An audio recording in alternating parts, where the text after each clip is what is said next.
Hello बच्चों, कैसे हो आप सभी। उम्मीद है सभी बहुत बढ़िया होंगे। तो काफ़ी दिनों बाद हमारी क्लास हो रही है। देखिए, आज हम आपकी जो क्लास 12th है उसमें एड्स के बारे में डिस्कस करने वाले हैं ना। आपका जो चैप्टर है मानव स्वास्थ्य एवं रोग, चैप्टर नंबर 8 है ना, उसके अंदर ये एड्स दिया हुआ है। और आपको 4 नंबर में इसका क्वेश्चन आपके बोर्ड एग्जाम में देखने को मिलता है ना। तो आज हम एड्स के बारे में सब कुछ डिस्कस करेंगे।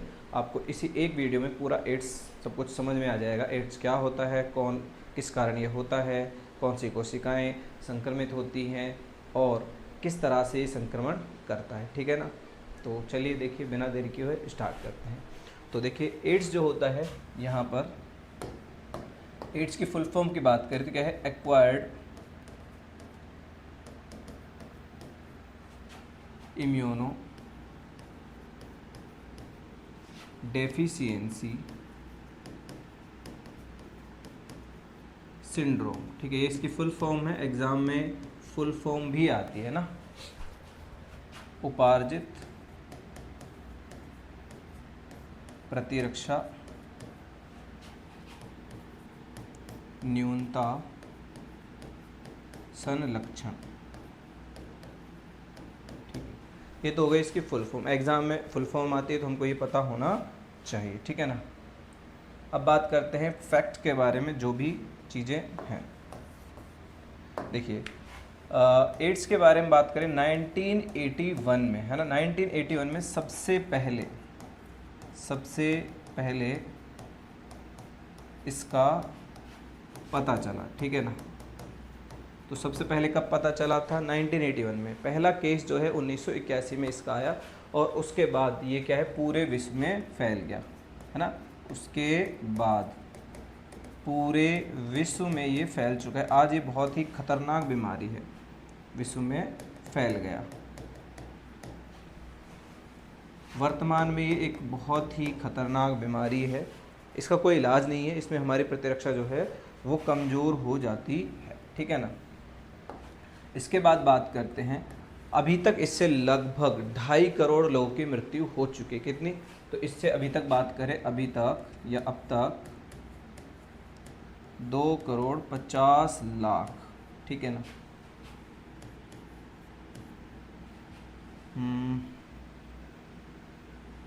लोगों की मृत्यु हो चुकी है, मृत्यु हो चुकी है। ठीक है, यहाँ करोड़ कर देते हैं, 2.5 करोड़। ठीक है, तो लगभग 2.5 करोड़ लोगों की इससे मृत्यु हो चुकी है अभी तक। तो ये एक बहुत ही बड़ी महामारी है ना। और इसका कोई इलाज भी नहीं है ना। ये एक लाइलाज बीमारी है। ठीक है, कैसी बीमारी है? लाइलाज बीमारी है ना। तो इसका कोई इलाज नहीं है। इसमें होता क्या है, तो इसमें हमारी जो उपार्जित प्रतिरक्षा है उसमें कमी आ जाती है। हम कह सकते हैं हमारा प्रतिरक्षा तंत्र कमज़ोर हो जाता है ना। इसमें क्या होता है, इसमें हमारा प्रतिरक्षा तंत्र है ना, स्पेशली इसमें बात करें तो उपार्जित प्रतिरक्षा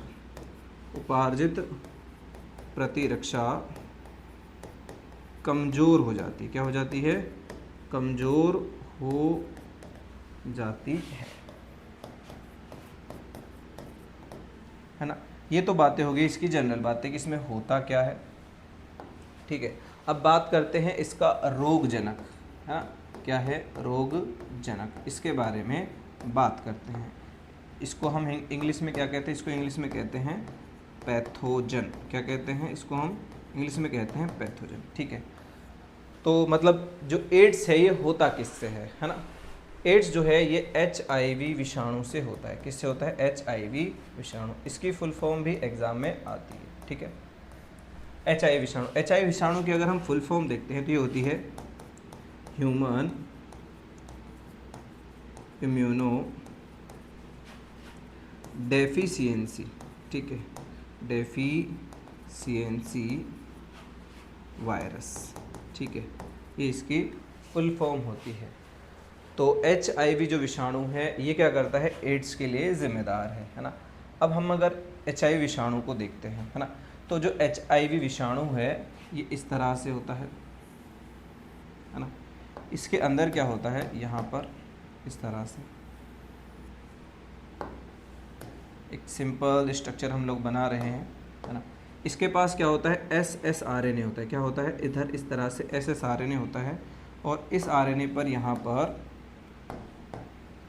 एक एंजाइम यहाँ है, इस तरह से ये 2 एंजाइम होते हैं, और भी एंजाइम इसमें होते हैं। जैसे यहाँ हम बात करते हैं, कुछ एंजाइम इधर है, इस तरह से हमने 3 एंजाइम यहाँ शो कर दिए हैं, है ना। और इसके बाहर की ओर देखो, इसके बाहर की ओर यहाँ पर इस तरह से ये स्ट्रक्चर इस पर देखने को मिलती है, ठीक है ना। तो एक सिंपल सी स्ट्रक्चर हम लोग इसकी बना रहे हैं ताकि हमको सब कुछ समझ में आए। हालांकि आपका जो NCERT है उसमें इसकी स्ट्रक्चर नहीं दी हुई है, लेकिन फिर भी हमको इसकी स्ट्रक्चर के बारे में नॉलेज होना ज़रूरी है, ठीक है ना। इस तरह से ये वायरस है, ठीक है ना। ये क्या है, HIV वायरस, HIV विषाणु, ठीक है। अब इसकी स्ट्रक्चर को अगर हम देखना चाहें तो स्ट्रक्चर कैसी है भाई इसकी, ये बाहर की ओर जो है ना, ये इनको बोलते हैं ग्लाइकोप्रोटीन। क्या है ये, ग्लाइकोप्रोटीन। तो ये प्रोटीन का आवरण अंदर भी है, ये प्रोटीन का आवरण है ना, प्रोटीन आवरण। इसको वायरसों में प्रोटीन आवरण को कैप्सिड कहते हैं। क्या कहते हैं, इसको कैप्सिड कहते हैं, ठीक है ना। यहाँ पर इसके पास इसका अनुवांशिक पदार्थ होता है, क्या होता है, ये होता है SSRNA। क्या होता है ये, SSRNA, सिंगल स्ट्रैंडेड RNA या एकल रज्जुक RNA। क्या होता है, एकल रज्जुक RNA, ठीक है, RNA या सिंगल स्ट्रैंडेड RNA, ठीक है ना।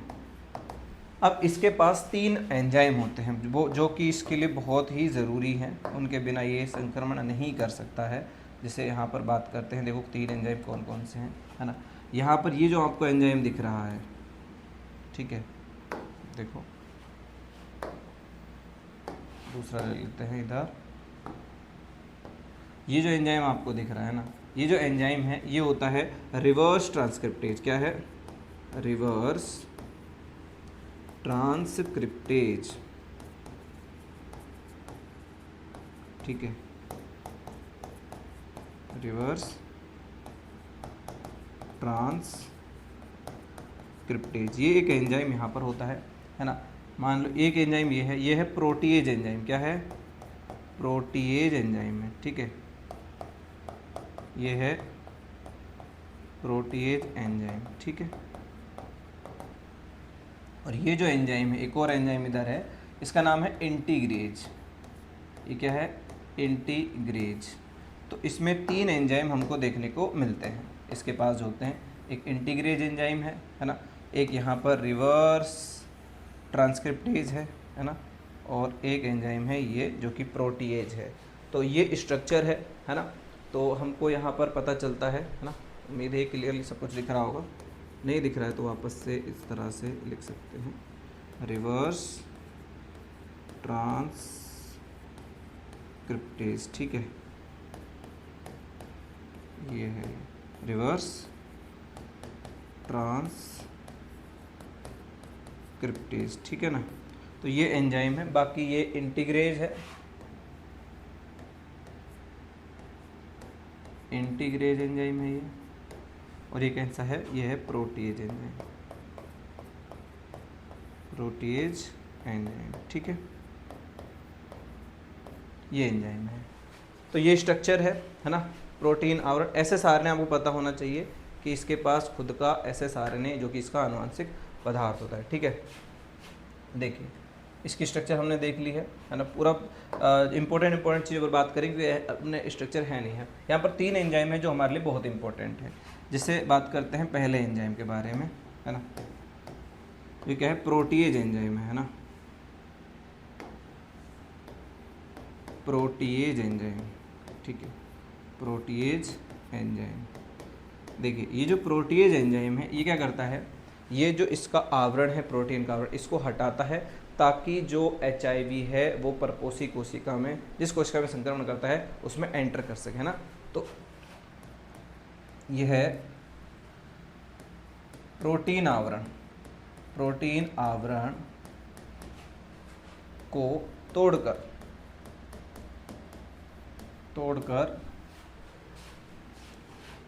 HIV को परपोषी कोशिका, मतलब जिसमें भी संक्रमण करता है, परपोषी कोशिका में प्रवेश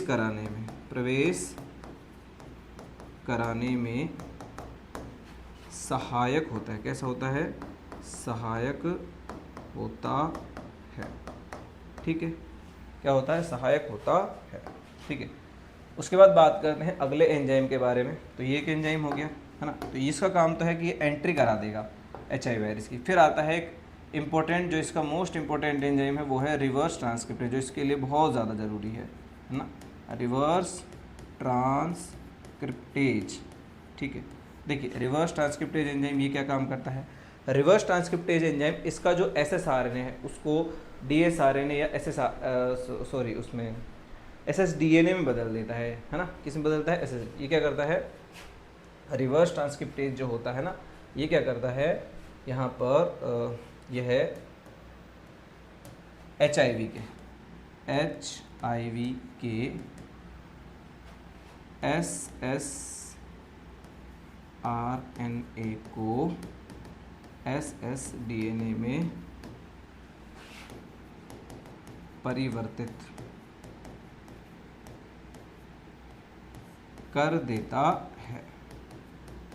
ठीक है, मतलब ऐसे होता है कि ये SSRNA है ना, इसको बदल देता है इसमें SSDNA में। इसको बोलते हैं विपरीत अनुलेखन। क्या कहते हैं इसको? इस पूरी प्रक्रिया को कहते हैं विपरीत अनुलेखन, है ना। अब इसको विपरीत अनुलेखन क्यों कहते हैं? देखो यहाँ पर एक सिद्धांत है ना, क्रिक का सिद्धांत है। वो ये कहता है कि DNA से पहले ये प्रतिकृति है जिससे क्या होती है? DNA से DNA का निर्माण होता है। ये तो है प्रतिकृति जिससे DNA का DNA निर्माण। DNA से बनता है RNA। क्या बनता है? RNA। इसको बोलते हैं अनुलेखन। क्या कहते हैं? अनुलेखन कहते हैं, है ना। जबकि यहाँ क्या होता है? यहाँ RNA से बनता है प्रोटीन। ठीक है, इसको बोलते हैं अनुवादन। क्या कहते हैं? अनुवादन कहते हैं। तो ये पूरा प्रोसेस, अब जनरली क्या होता है? DNA से RNA बनता है और DNA से RNA को हम कहते हैं अनुलेखन। लेकिन यहाँ क्या हो रहा है? RNA से DNA बन रहा है, तो उल्टा हो रहा है, इसलिए इसको बोलते हैं विपरीत अनुलेखन। तो ये इस चैप्टर का हिस्सा नहीं है, लेकिन क्यों इसको विपरीत अनुलेखन कह रहे हैं तो उसके बारे में समझाने के लिए था। ठीक है ना।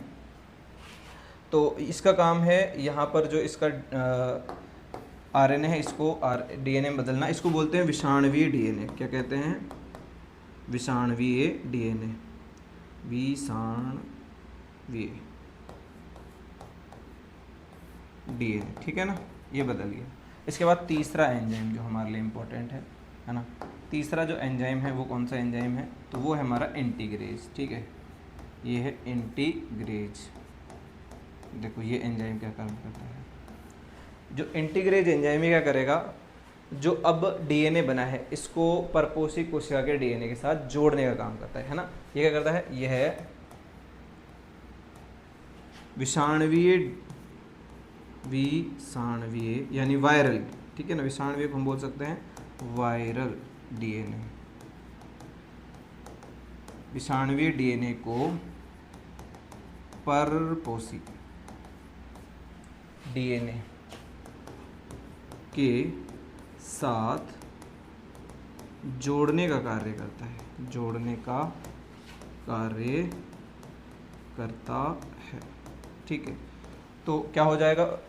जो RNA है विषाणु का, HIV का, वो चेंज होगा DNA में। उसके बाद इस DNA को परपोषी के केंद्रक में भेजकर वहाँ उसके DNA के साथ जोड़ेंगे ताकि वो अपने लिए क्या कर सके? अपने लिए नए DNA बनवा सके, RNA बनवा सके, नए वायरस बनवा सके। ठीक है ना, इसलिए तो ये हो गया हमारा HIV के बारे में बातें। ठीक है, ये 3 एंजाइम है, ये पूरी स्ट्रक्चर हो गई।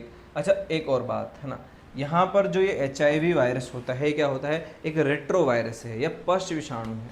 पश्च विषाणु विषाणु का एक समूह है। जनरली जो पश्च विषाणु होते हैं वो ऐसे विषाणु होते हैं जो विपरीत अनुलेखन दर्शाते हैं या उनका अनुवांशिक पदार्थ RNA होता है ना।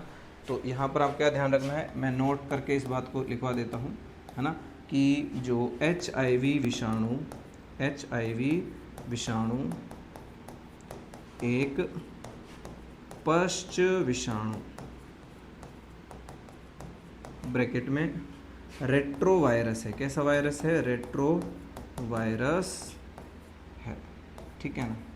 तो ये क्या है, ये एक श्रेणी है विषाणुओं की, क्या है, पश्च विषाणु क्या है, विषाणुओं की एक श्रेणी या विषाणुओं का एक समूह कह सकते हैं, विषाणुओं की एक श्रेणी है ये, ठीक है ना। इस बात का ध्यान रखिएगा, एग्जाम में आ जाता है, ये भी आया हुआ क्वेश्चन है, तो कन्फ्यूजन की कोई बात नहीं है ना। तो ये हमारे अब HIV की स्ट्रक्चर के बारे में बात हो गई, है ना। HIV अब आगे बात करते हैं, ठीक है ना। अब देखते हैं यहाँ पर, देखो अब बात करते हैं हम संचरण के बारे में बात करते हैं कि ये फैलता कैसे है, संचरण, आखिर ये फैलेगा कैसे, एक व्यक्ति से दूसरे व्यक्ति में कैसे फैलता है। तो इसके कुछ NCERT हमारे पास पॉइंट्स हैं, वही बात करेंगे। एक तो फैलता है कि कोई मान लो ड्रग्स लेता है ना, ड्रग्स जो नशीली दवाइयों का यूज़ करते हैं, अगर वो संक्रमित सुई का साझा उपयोग कर रहे हैं, है ना, 4-5 व्यक्ति एक साथ ड्रग्स ले रहे हैं, वो एक ही सिरिंज से अपनी अपनी नसों में जो है ड्रग्स को इंजेक्ट कराते हैं, प्रवेश कराते हैं, तो उनमें संक्रमण हो जाता है ना। फिर संक्रमित रुधिर के आदान प्रदान से, मान लो आप किसी को ब्लड की आवश्यकता पड़ गई, तो अगर उस किसी के में HIV वायरस है ब्लड में और आपने उसका चढ़वा लिया, तो आपके अंदर भी HIV वायरस एंटर हो जाएगा। 2, फिर क्या होता है, अगर किसी माता को क्या है, एड्स है, तो उसके गर्भ के अंदर जो बच्चा है उसमें भी प्लेसेंटा के द्वारा HIV वायरस एंटर कर सकता है। और चौथा सबसे बड़ा कारण है वो है असुरक्षित यौन संबंध बनाना, है ना।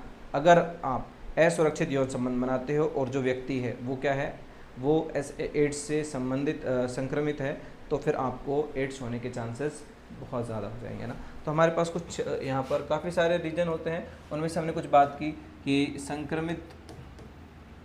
संक्रमित माँ से प्लेसेंटा ब्रैकेट में अपरा द्वारा भ्रूण में, ठीक है, तो ये पहुंच जाएगा। उसके बाद बात करते हैं संक्रमित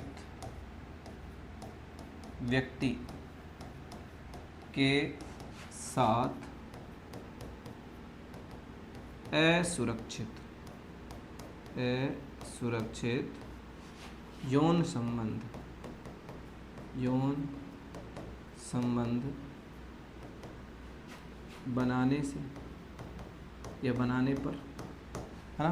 तो यौन संबंध बनाएंगे तो भी हो जाएगा। उसके बाद बात करें तो यहाँ पर क्या होगा, संक्रमित सुई का साझा उपयोग करने से, अब जो व्यक्ति ड्रग्स लेते हैं वो ये काम करते हैं, है ना। उसके बाद बात करते हैं तो ये संक्रमित सुई का उपयोग, साझा उपयोग हो गया। और हम बात करें तो यहाँ पर है संक्रमित रुधिर के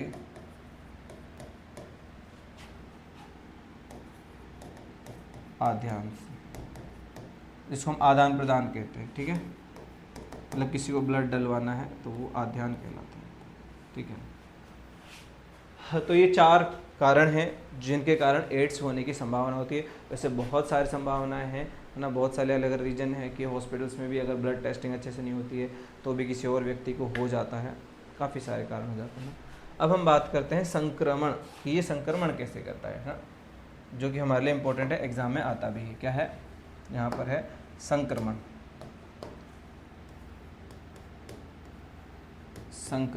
इन्फेक्शन कह सकते हैं, या हम कह सकते हैं कि जो HIV वायरस है ये एंटर कैसे करता है ना। अब HIV वायरस जो होता है ना, ये हमारी दो कोशिकाओं को संक्रमित करता है। HIV विषाणु हमारी 2 कोशिकाओं दो कोशिकाओं को संक्रमित करता है, संक्रमित करता है। और ये कौन कौन सी हैं दो कोशिकाएं, है ना? ये एक कोशिका है हमारी मैक्रोफेजेज, मैक्रोफेजेज जिसको हम क्या कहते हैं, वृहद भक्षकाणु, वृहद भक्षकाणु, ठीक है। दूसरी है यहाँ पर टी सहायक, टी सहायक कोशिका, ठीक है ना। इन दोनों को क्या करता है, ये संक्रमण करता है। तो एग्जाम में ही आती है कि HIV वायरस किन किन कोशिकाओं को संक्रमण करता है, तो वो इनको करता है ना। अब यहाँ पर क्या होता है, जो मैक्रोफेजेज इसमें सबसे पहले प्रवेश करता है और अपने लिए नए वायरस बनवाता है। रीजन ये है कि विषाणुओं के अंदर ये क्षमता नहीं है कि वो अपने लिए खुद नए वायरस या नए RNA DNA या कुछ भी अपने लिए कुछ वो बना नहीं सकते, ये क्षमता है नहीं। इसलिए उनको क्या है, किसी दूसरी कोशिका का सहारा लेना पड़ता है ना। और हमारे शरीर में दो कोशिकाएं हैं जिनका ये सहारा लेते हैं, मैक्रोफेजेज और टी सहायक कोशिकाएं, ठीक है ना। अब देखो यहाँ पर क्या करता है ना। यहाँ पर एक डायग्राम बनाते हैं, उससे हम इसको समझ सकते हैं, है ना। जैसे मान लो कि यहाँ हमारी एक कोशिका है,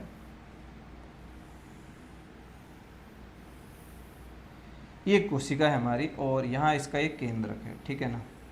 यहाँ इसका ये DNA है, ठीक है, ये इसका DNA है, ठीक है ना। अब होता क्या है, और मान लो यहाँ है वायरस, यहाँ क्या है, ये वायरस है, बिल्कुल सिंपल दर्शा रहे हैं, ये इसका RNA है, ये क्या है, मान लेते हैं ये है HIV विषाणु, ठीक है। तो सबसे पहले क्या करता है, ये प्रवेश करता है ना। ये क्या करेगा, सबसे पहले इधर प्रवेश करेगा, परपोषी कोशिका में प्रवेश, ठीक है। अब ये परपोषी कोशिका है कौन, तो यहाँ पर है हमारी वृहद भक्षकाणु या मैक्रोफेजेज, मैक्रोफेजेज या बृहद भक्षकाणु भी कह सकते हैं। ये एक कोशिका है, ये क्या करेगा, अपने प्रोटीएज जो एंजाइम है उसके द्वारा अपने इस प्रोटीन आवरण को तोड़ देगा और अपना RNA यहाँ एंटर करा देगा, ठीक है ना। क्या करा देगा, अपना RNA यहाँ एंटर करा दिया, यहाँ पर, है ना। किसकी सहायता ली है, यहाँ ली है प्रोटीएज एंजाइम की सहायता से, प्रोटीएज एंजाइम की सहायता से, ठीक है। तो उसकी सहायता से अपना RNA ये एंटर करा दे इसने।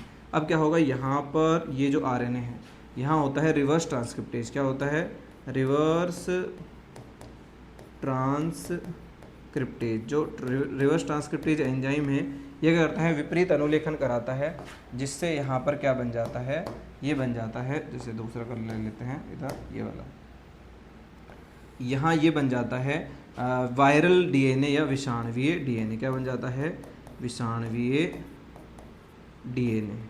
क्यों, क्योंकि यहाँ पर हुआ है विपरीत अनुलेखन। क्या हुआ है, इधर हुआ है विपरीत अनुलेखन, ठीक है, ये विपरीत अनुलेखन हो गया, है ना। इसके बाद क्या होगा, यहाँ से ये इसके साथ अटैच हो जाएगा, ये यहाँ पर है ना, ये इसके साथ अटैच हो जाएगा। और ये किसकी सहायता से होगा, ये होगा इंटीग्रेज एंजाइम। कौन सा एंजाइम है, यहाँ ले जाते हैं, यहाँ काम करेगा हमारा इंटीग्रेज एंजाइम, ठीक है ना। इंटीग्रेज एंजाइम यहाँ पर काम करेगा, वो इसको जोड़ने में मदद कर। ऐसा होने के बाद ये क्या करता है, अपने लिए नए वायरस बनवा लेता है ना। इस तरह से क्या करता है, अपने लिए नए, यहाँ पर RNA बन गए, ये वायरस बन गए। तो इस तरह से अपने लिए नए वायरस, ऐसे काफ़ी सारे ये वायरस इधर बनवा लेता है। ऐसे बहुत सारे जो वायरस है ये अपने, ये क्या है, ये है नए HIV वायरस, ठीक है, ये है नए HIV वायरस, ठीक है। तो इस तरह से ये अपने लिए नए वायरस बनवाता है, हाँ। अब अगर हम लिखना चाहें तो इसमें क्या होगा कि HIV विषाणु मैक्रोफेजेज में प्रवेश करता है ना। फिर विपरीत अनुलेखन के द्वारा, है ना, विपरीत अनुलेखन ब्रैकेट में रिवर्स ट्रांसक्रिप्टेज लिख देते हैं क्योंकि उसकी सहायता से ही करेगा ये, रिवर्स ट्रांसक्रिप्टेज, है ना। तो विपरीत अनुलेखन के द्वारा अपने आरएनए को डीएनए में परिवर्तित करता है, ठीक है। कर दिया इसने परिवर्तित करने के बाद देखो क्या होता है। परिवर्तित करने के बाद इसका जो डीएनए है, जिसको हम विषाणुवीय डीएनए कहते हैं ना, ये डीएनए किस में एंटर करेगा, केंद्रक में जाएगा और केंद्रक की डीएनए के साथ जुड़ेगा किसी सहायता से, इंटीग्रेशन, है ना। तो विषाणुवीय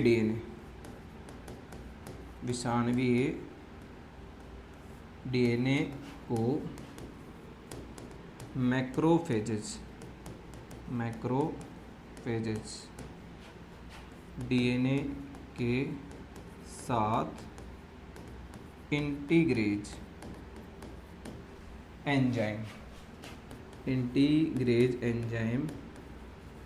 की सहायता से जोड़ता है,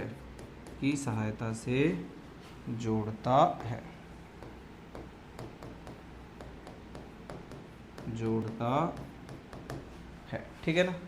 जोड़ दिया, उसके बाद क्या होगा, मैक्रोफेजेज, है ना, कि डीएनए के साथ जुड़ गया और अपने लिए क्या करवाएगा, अपने लिए नए वायरसों का निर्माण करता है ना, और अपने लिए नए वायरसों का निर्माण करवाता है, ठीक है ना। तो अपने लिए इस तरह से क्या करता है, मैक्रोफेजेज को बार बार संक्रमित करता है और अपने लिए कंटिन्यूअसली क्या बनवाता जाता है, एचआईवी विषाणु, है ना। इस तरह से जो मैक्रोफेजेज है ये एचआईवी फैक्ट्री की तरह काम करती है ना। इस तरह मैक्रोफेजेज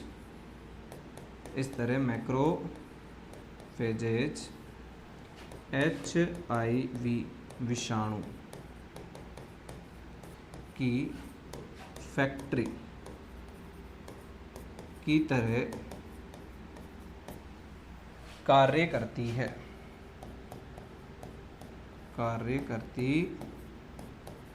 ठीक है ना। कैसे काम करती है, जैसे मान लो कि ये एचआईवी फैक्ट्री नए विषाणु बनाते हैं। अब ये होने के बाद अब ये जो विषाणु होते हैं ना, ये हमारे टी सहायक कोशिकाओं में एंटर करते हैं, वहाँ उनमें अपने लिए नए वायरस भी बनवाते हैं और उसको ख़त्म भी कर देते हैं ना। अब इसके बारे में लिख देते हैं, है ना। तो एचआईवी विषाणु टी सहायक कोशिकाओं में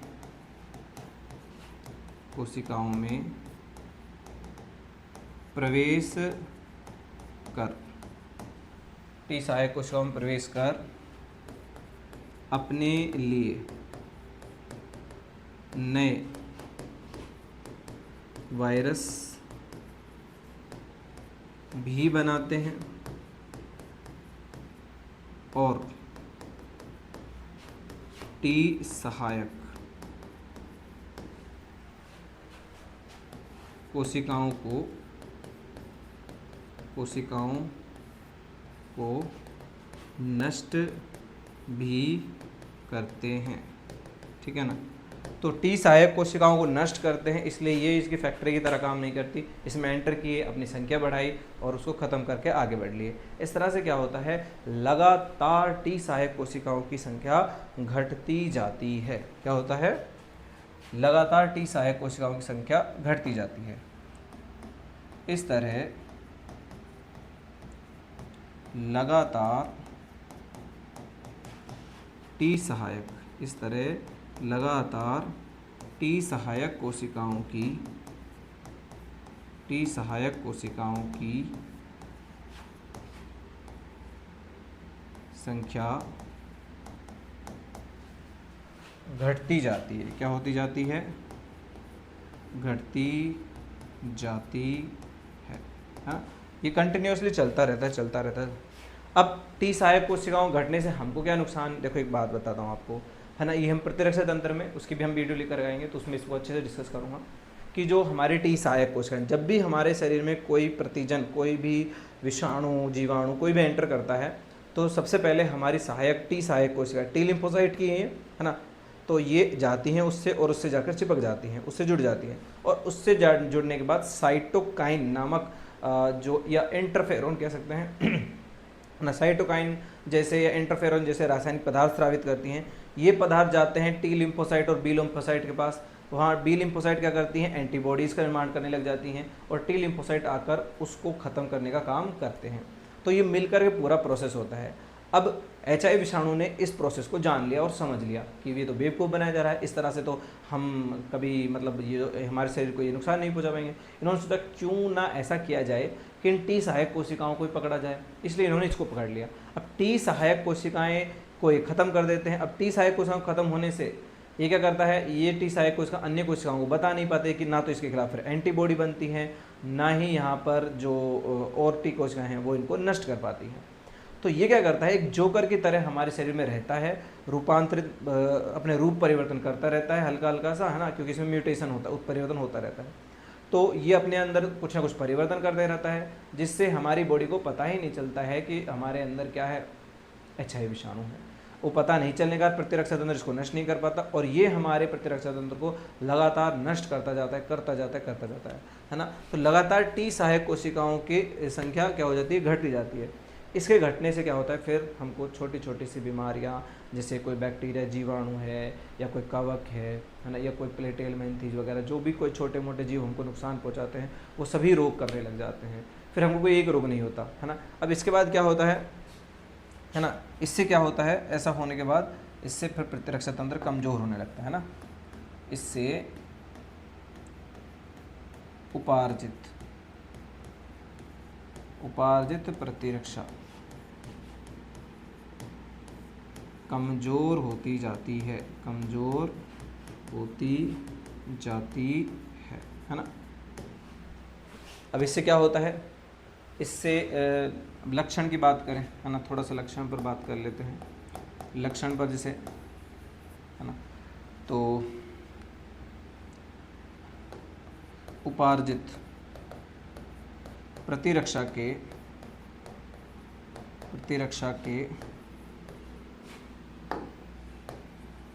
कमज़ोर होने के कारण, प्रतिरक्षा कमज़ोर होने के कारण क्या होता है, लगातार बुखार, मतलब थोड़े थोड़े समय बाद कह सकते हैं, दवाई ले ली हमने, है ना, उसके बाद क्या होता है, यहाँ पर वज़न में कमी आने लगती है, कमी, और यहाँ पर उल्टी दस्त होने लगते हैं। क्या होने लगते हैं, उल्टी दस्त। अब ये जो लक्षण है इतने कॉमन लक्षण हैं कि हम क्यों भाई एड्स के बारे में डॉक्टर से कहेंगे हमको एड्स है, इन लक्षणों के लिए करेंगे। अरे ये तो बहुत, बुखार तो होता रहता है, हम ठीक हो जाते हैं, है ना। वजन में कमी तो हम ध्यान ही नहीं देते, है ना, कमजोरी हमको फील होने लग जाती है। और उल्टी दस्त ये तो होते ही रहता है ना, ठीक है, उल्टी दस्त हुए, हमने टेबलेट ली वगैरह, ठीक हो गए, ये सारी चीज़ें चलती रहती हैं, कोई बड़ी बात नहीं है ना। इसलिए हम इस पर ध्यान देते नहीं हैं, बड़ी बात तो है लेकिन हम ध्यान नहीं देते हैं क्योंकि हमको नहीं लगता कि हमको एड्स है, और एड्स के बारे में कोई बता के भी राजी नहीं है ना। वैसे अगर हम बात करते हैं तो एड्स के जो लक्षण है वो लगभग कुछ महीनों से लेकर 5 से 10 साल तक समय लग जाता है एड्स के लक्षणों को दिखाई देने में, है ना। तो यहाँ बात करें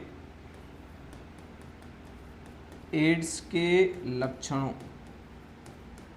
को दिखाई देने में या अभिव्यक्त होने में, दिखाई देने में कुछ महीनों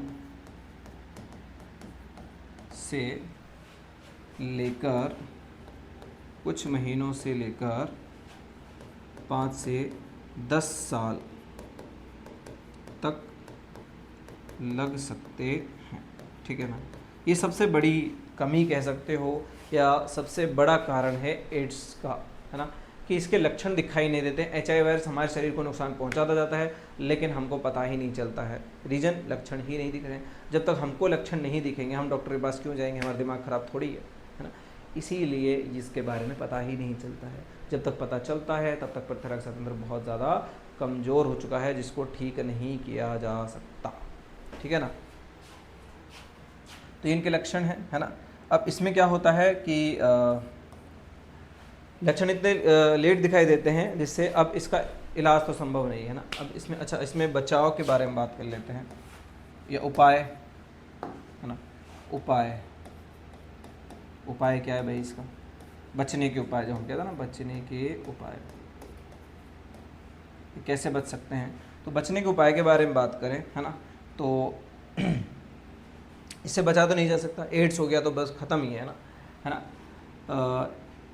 एड्स होने पर, एड्स होने पर एंटी रेट्रो वायरल औषधियाँ या दवाइयाँ, औषधियाँ दी जाती हैं। क्या क्या दी जाती हैं यहाँ पर? एंटी रेट्रो वायरल औषधियाँ दी जाती हैं जो, है ना, जो मौत को कुछ समय के लिए आगे खिसका देती है, परंतु यह इसका स्थायी इलाज नहीं है।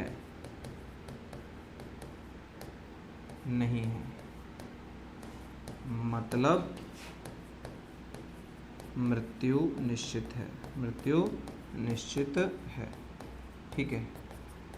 तो इसीलिए एड्स को मौत की वारंटी भी कहा जाता है। अगर आपको एड्स हो गया तो आपको मौत तो आनी है ना। डॉक्टर समय बता देता है कि भाई इतने समय तक आपकी मृत्यु हो सकती है, लेकिन अगर आपने प्रॉपर दवाइयाँ लेती रही, इलाज आप लेते रहे, तो हो सकता है आपके 1-2 साल इंक्रीज हो जाए, लेकिन इससे ज़्यादा कुछ नहीं हो सकता भाई, है ना।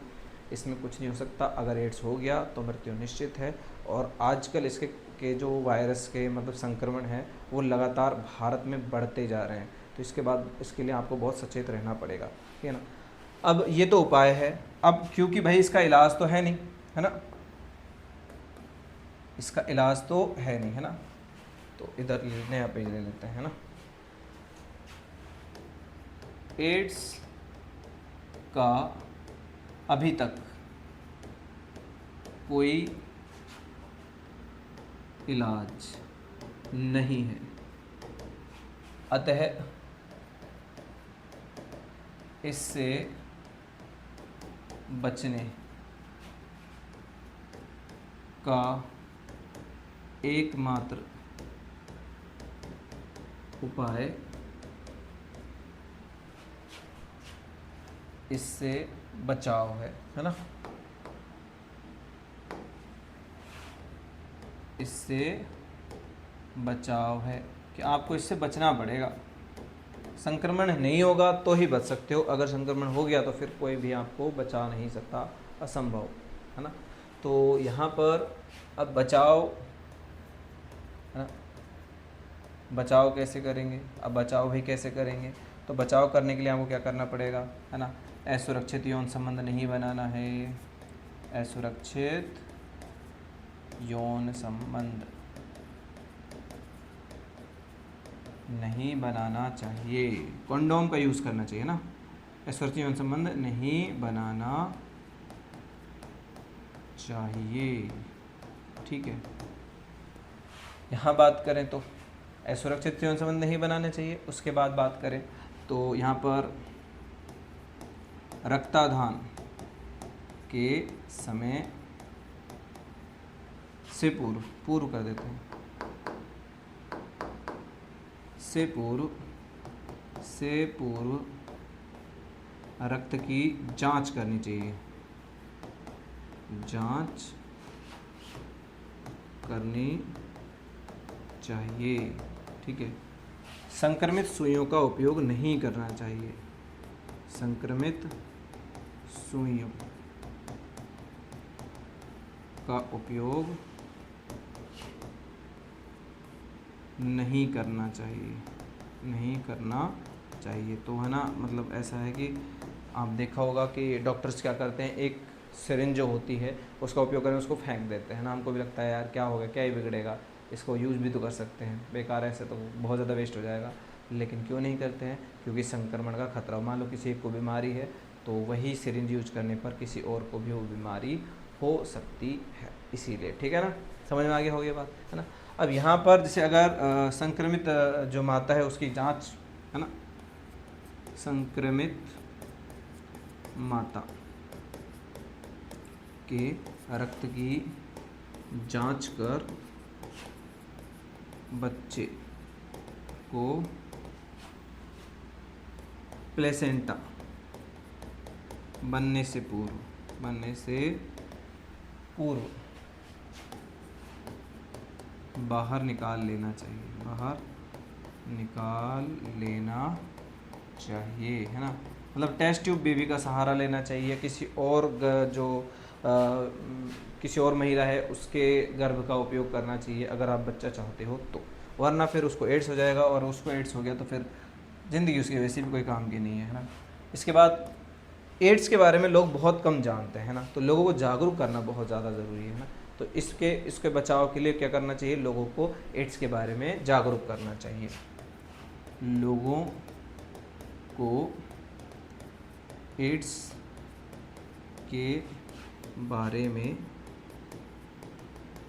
जागरूक करना चाहिए, ठीक है ना, बताना चाहिए क्या होता है। इसके लिए क्या है, जागरूक करने के लिए यहाँ पर 1 दिसंबर को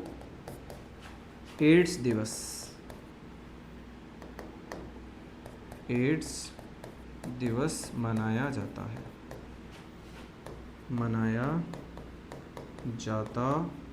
ठीक है ना, याद रखिएगा, ताकि लोगों को इसके बारे में समय समय पर जानकारी मिलती रहे। अब लोगों के जागरूकता से संबंधित ही बातें यहाँ पर हैं कि एक है NACO, जिसको बोलते हैं नेशनल एड्स कंट्रोल ऑर्गेनाइजेशन, है ना, ऑर्गेनाइजेशन, हिंदी में बोले तो राष्ट्रीय एड्स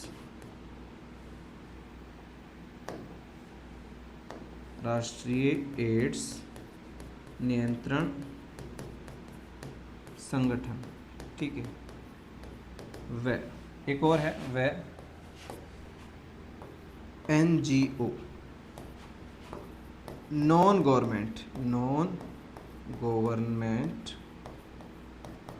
ऑर्गेनाइजेशन, ठीक है, नॉन गवर्नमेंट ऑर्गेनाइजेशन, या हिंदी में कहें तो गैर सरकारी संगठन,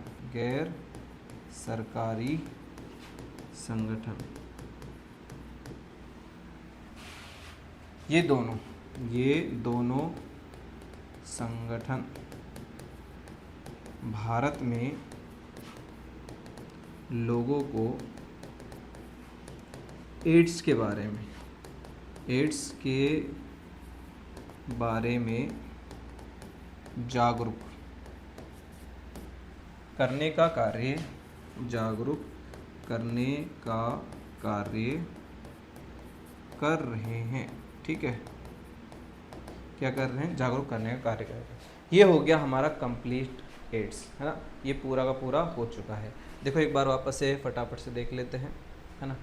ये यहाँ पर हम लोगों ने स्टार्ट किया था, एक फटाफट सा क्विक रिवीजन इसको कर लेते हैं कि इसमें हमने क्या क्या पढ़ा है, क्या क्या नहीं पढ़ा है, ठीक है ना। देखिए ये था हमारा एड्स एक्वायर्ड इम्यूनोडेफिशिएंसी सिंड्रोम, मतलब उपार्जित प्रतिरक्षा न्यूनता संलक्षण। इसमें इसका सबसे पहले पता हमने देखा 1981 में पहला केस आया, और आज इसमें पूरी तरह से फैल चुका है। लगभग 2.5 करोड़ लोग जो है इससे अब तक मर चुके हैं, और लगातार इसकी संख्या बढ़ती जा रही है ना। इसमें होता क्या है, इसमें हमारा जो प्रतिरक्षा तंत्र है वो कमज़ोर हो जाता है, और प्रतिरक्षा तंत्र में उपार्जित प्रतिरक्षा जो है वो इसमें कमज़ोर हो जाती है ना। फिर हमने रोगजनक के बारे में देखा कि इसका जो रोगजनक होता है वो होता है HIV विषाणु। कौन होता है, HIV विषाणु, है ना। तो हमने इसका रोगजनक देखा है HIV विषाणु, ये रहा। HIV विषाणु की स्ट्रक्चर फुल फॉर्म है ह्यूमन इम्यूनोडेफिशिएंसी सिंड्रोम है, सॉरी डेफिशिएंसी वायरस है ना। ये है इसकी स्ट्रक्चर है, प्रोटीन आवरण होता है, ग्लाइकोप्रोटीन का आवरण है, प्रोटीन आवरण जिसको कैप्सिड कह रहे हैं। इसमें खुद का SSRNA या इसका अनुवांशिक पदार्थ सिंगल स्ट्रैंडेड RNA है। इसमें 3 एंजाइम है, प्रोटीज है, इंटीग्रेज है और रिवर्स ट्रांसक्रिप्टर, तो तीनों ही बड़े इंपॉर्टेंट है।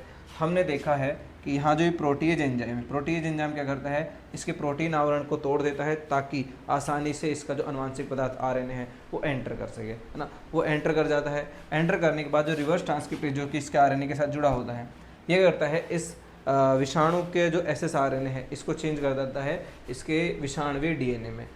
कैसे, इसको बोलते हैं विपरीत अनुलिखित। यहाँ पर SSRNA को SSDNA में या विषाणुवीय DNA में चेंज कर देता है। उसके बाद आता है यहाँ पर इंटीग्रेज।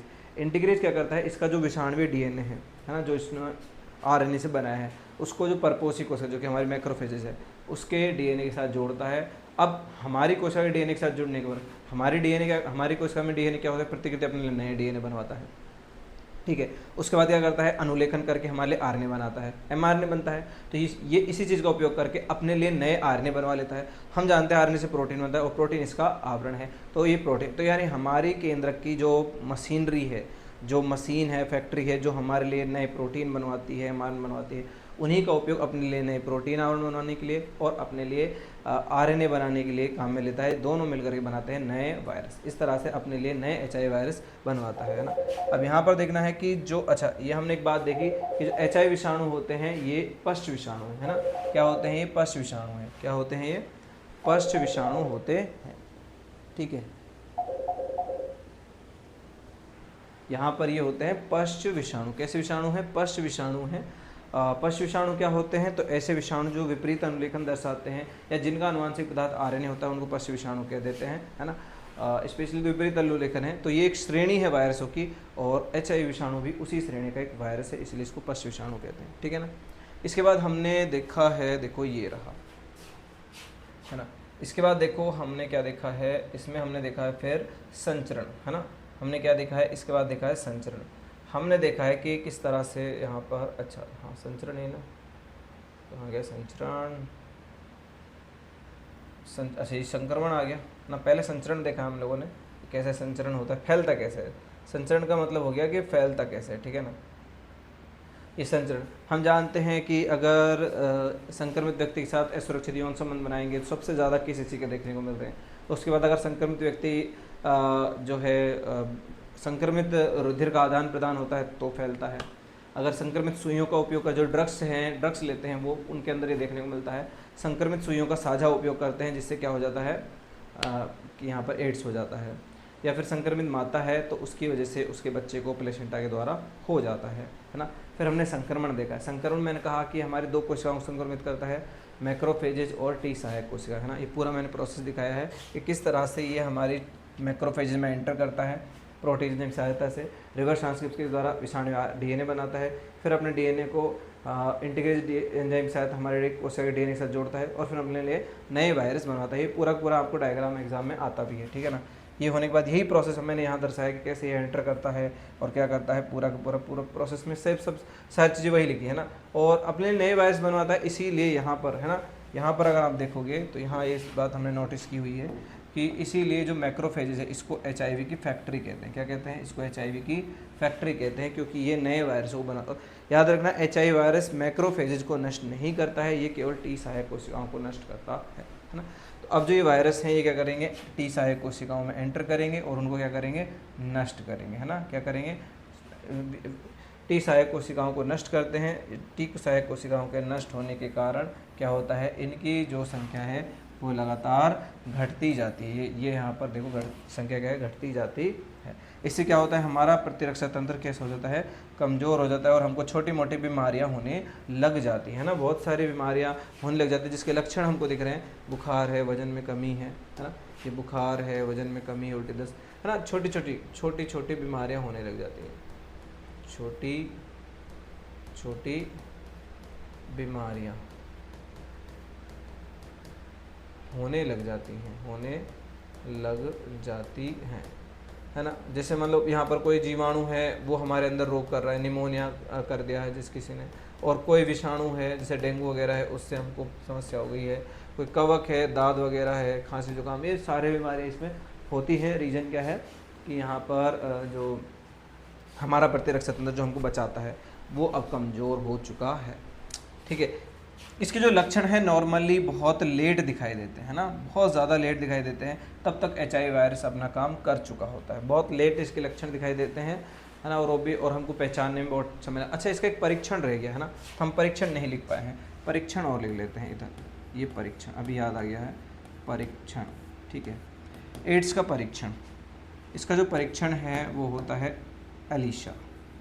ठीक है, क्या होता है? एलिशा, या एलाइजा भी कह देते हैं, एलिशा कह देते हैं या एलाइजा भी कह देते हैं। ठीक है ना, एलाइजा भी कह देते हैं। फुल फॉर्म आपको पता होनी चाहिए, एंजाइम लिंक्ड इम्यूनो सोर्बेंट ऐसे। ठीक है, एंजाइम लिंक्ड इम्यूनो सोर्बेंट ऐसे। ठीक है, एंजाइम संलग्न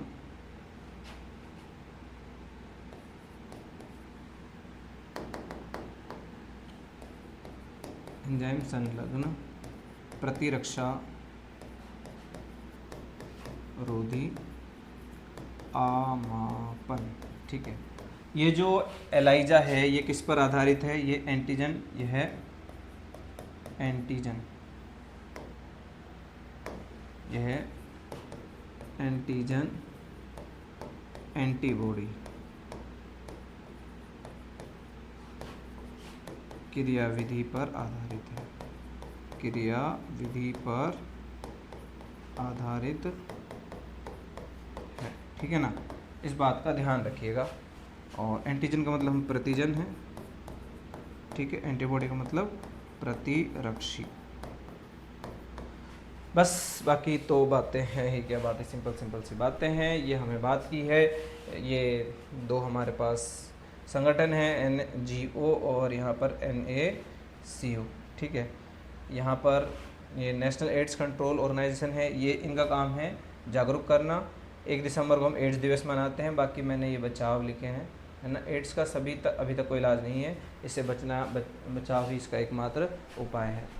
तो ये था हमारा एड्स का टॉपिक। उम्मीद है आपको समझ में आया होगा। अगर आपको वीडियो पसंद आई है तो वीडियो को लाइक कीजिएगा, अपने दोस्तों से शेयर कीजिएगा, और अपना इम्पोर्टेंट वैल्यूबल जो कमेंट है वो भी बताइएगा, क्योंकि हम इसी तरह से और अच्छे से मेहनत करें, उसके लिए आपका जो ये कमेंट है हमारे लिए काफ़ी इम्पोर्टेंट हो जाता है। और अगर चैनल पर आप पहली बार आए हो तो प्लीज़ चैनल को सब्सक्राइब भी कर लीजिएगा। ठीक है, मिलते हैं नेक्स्ट वीडियो में। बाय, जय हिंद।